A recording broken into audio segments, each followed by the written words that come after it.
You are watching the biggest, you are watching the largest, you are watching the highest, you are watching the greatest, you are watching the tallest and the mightiest African spiritual platform. I'm always Queen Hadasha. Call me Labraska, the sun goddess. I am the spear of destiny. I am the woman of peace.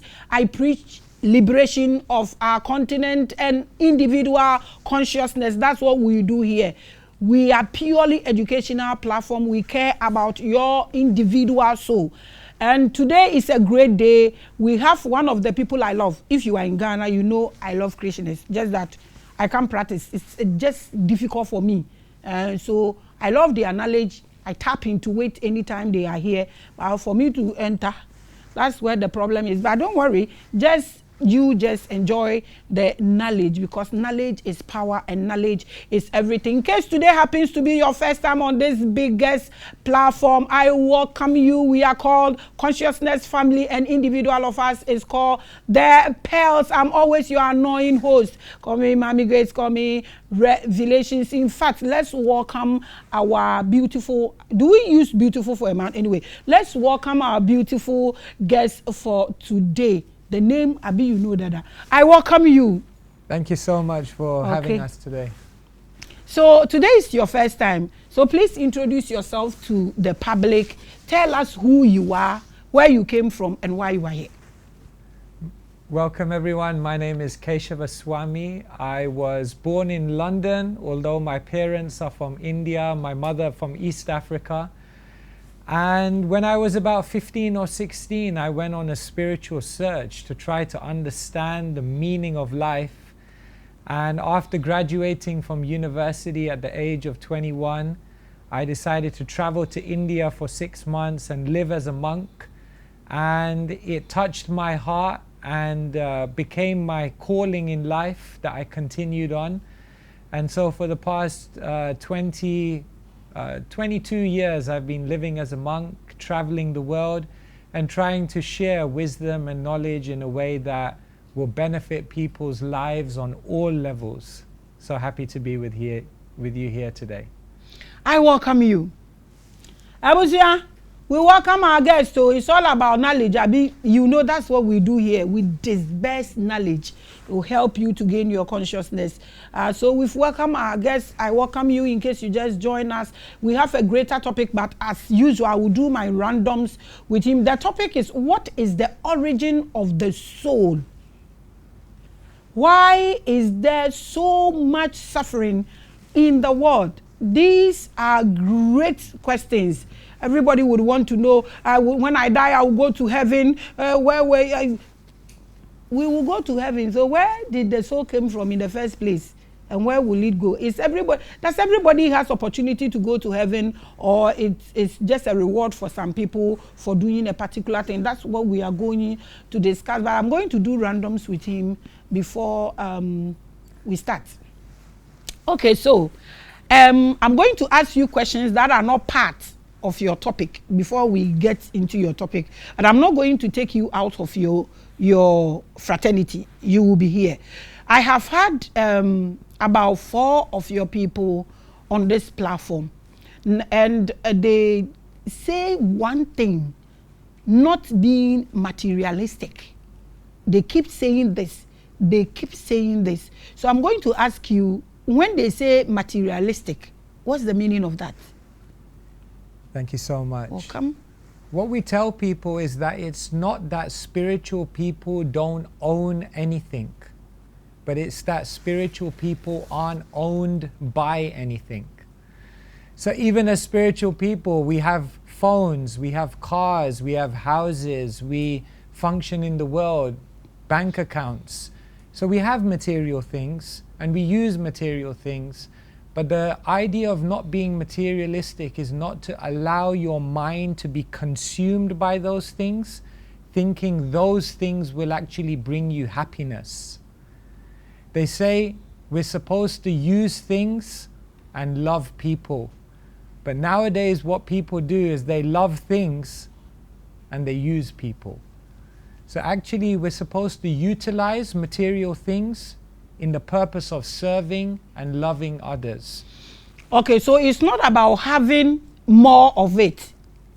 But having it and not helping others, is that what makes it materialistic? Yes, we have many people who are very rich, who are very wealthy, successful in the world, and at the same time very spiritual, because they've acquired all of those material things and then employed it to make a beautiful change in people's lives and a beautiful contribution to make the world a better place. So we need material things and we use them for service. But don't let it consume you. Exactly. That's a lot of your people have been here. I think they love me and I love them. So when they come from far and near, they visit this platform. Nobody has come here with a stick. Why are you having a stick? You wear different colors of clothes. What does it represent? Is it your position? Somewhere white, somewhere yellow, some, you know, yes, blue and all that. What does it represent? Broadly speaking, there are two types of Hare Krishnas. One are those who wear white or maybe other colors like blue or cream. And then there are monks who wear the saffron.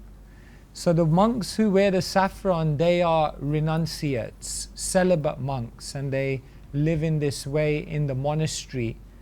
And those who are in white, they live in the world, they have families, they perhaps have jobs, but they continue to practice this spirituality within their lifestyle.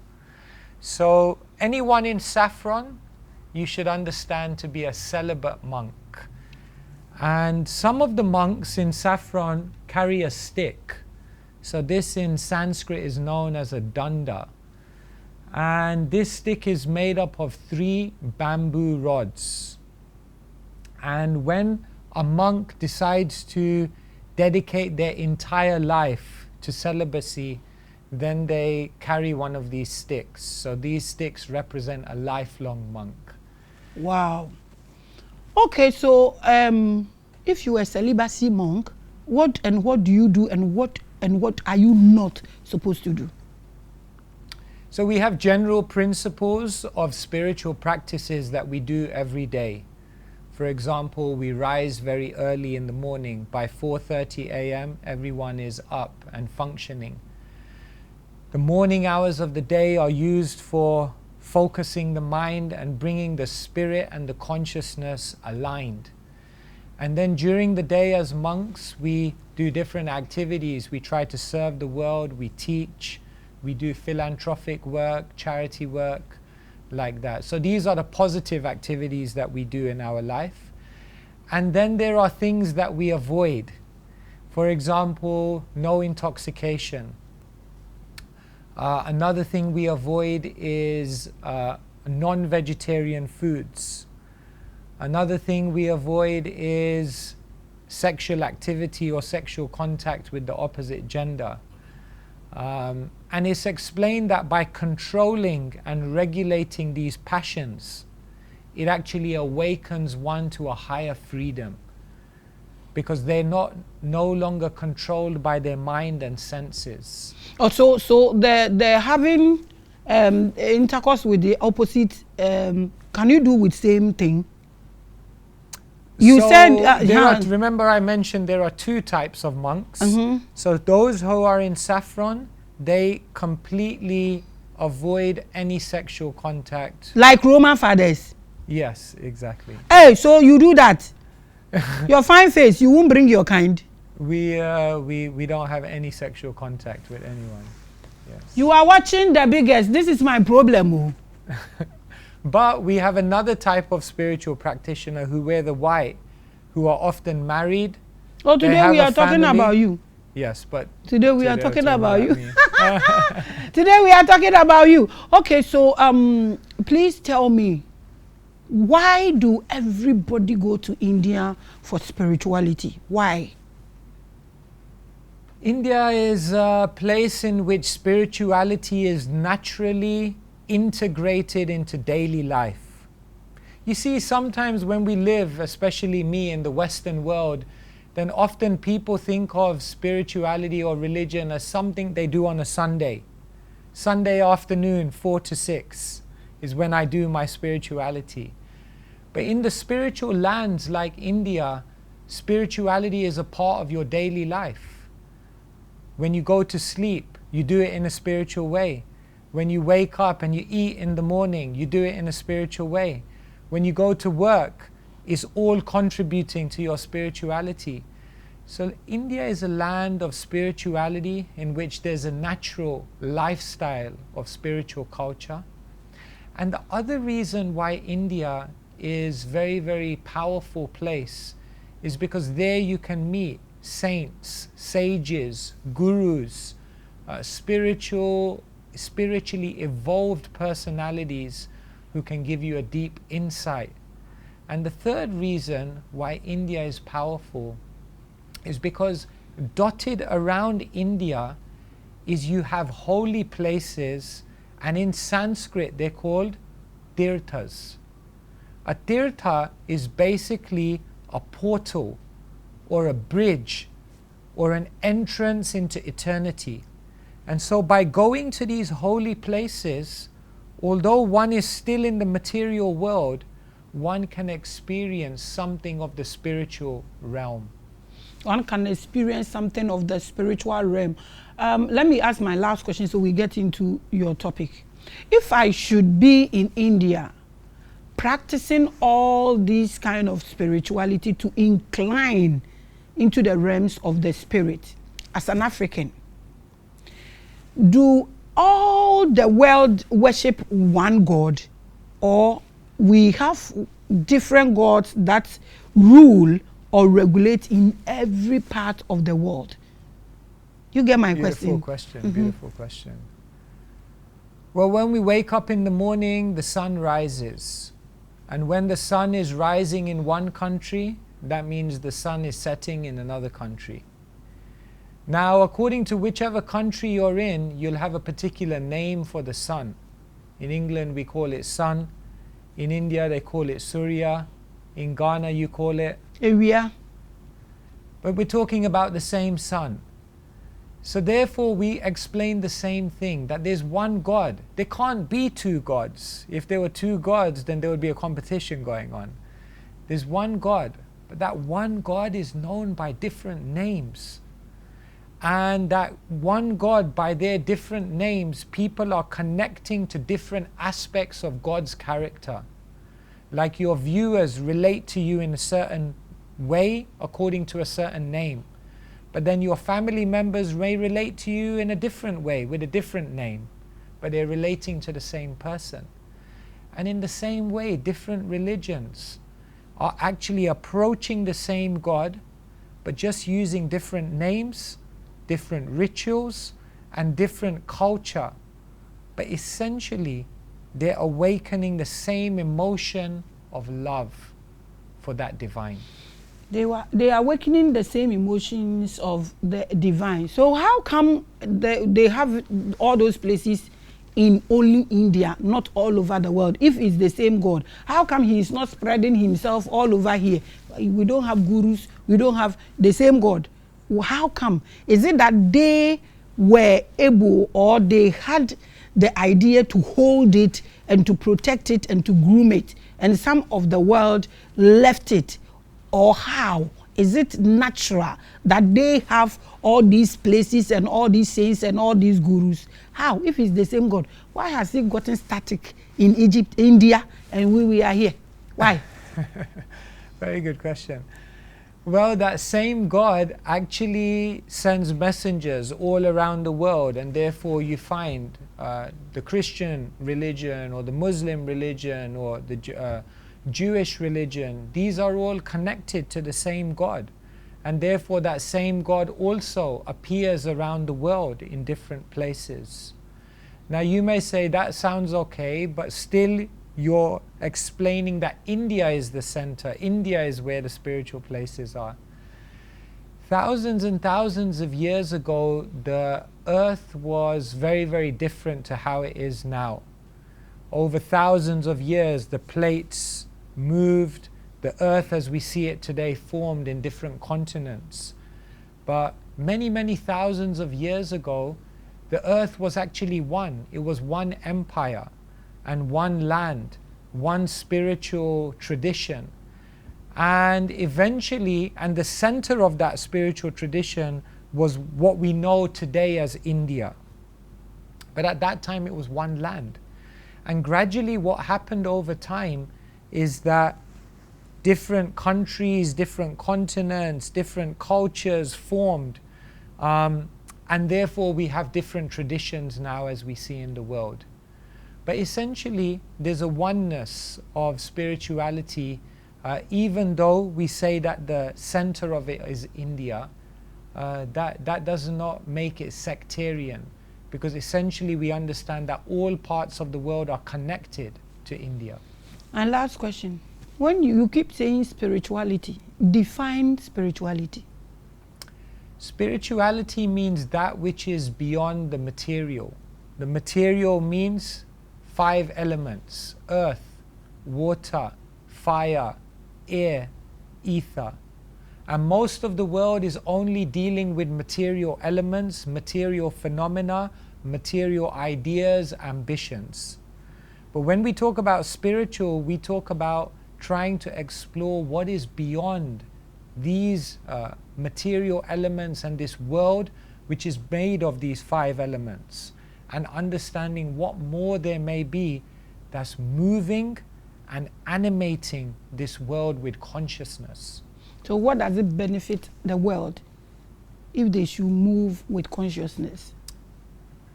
Well, first we have to understand who we are. We are consciousness. So how does it benefit the world to know consciousness? Because if you don't know who you are, how will you know what will make you happy?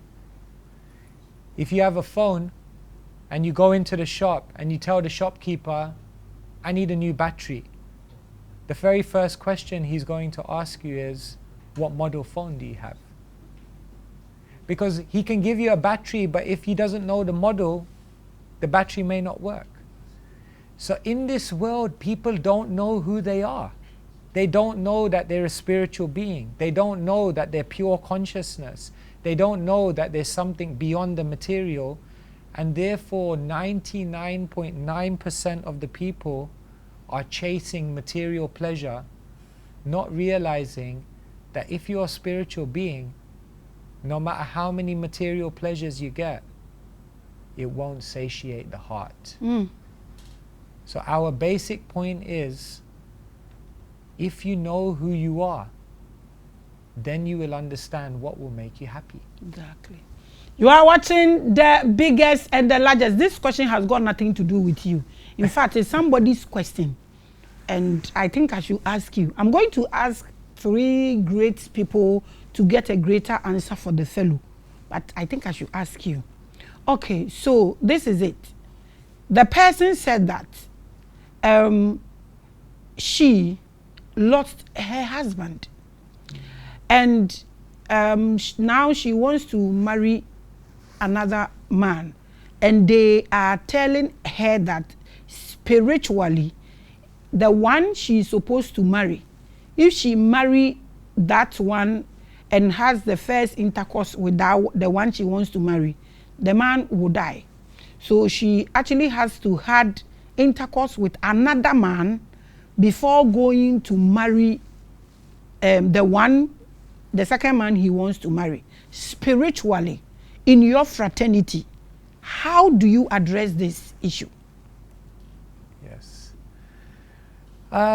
This is not specifically described within our tradition, that you have to do such a ritual in order to avoid these unfavorable outcomes.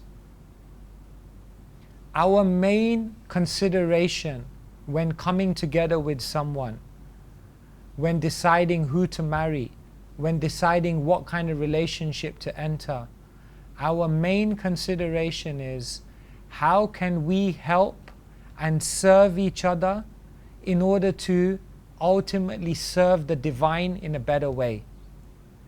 And therefore, the purpose of having a relationship with someone in this world, the purpose of getting married to someone in this world, is a spiritual purpose. And therefore, when we're focused on that spiritual purpose, then we don't get sidetracked